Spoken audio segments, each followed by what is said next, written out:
Hello guys, welcome back to NFT Inspo. For today's video, we are going to show you how to fix Clickbank account disabled.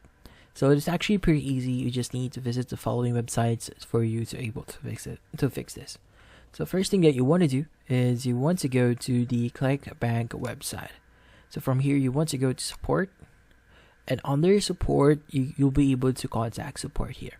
So what we want to do is we want to click on customer support. And from here, you'll be able to fix this issue via email. So you could actually call these following numbers as well if you want to, or you could choose the live chat option here. So here you could actually email them directly if you want to, as well as your order number if you want to add that. And yeah, so here is another part of the website where you can actually view it. So it's gonna say what happens if your account is suspended. Suspended accounts with low quality or other issues. So if your account is suspended, you will not be able to sell or promote products. You can contact Clickbank by emailing the following.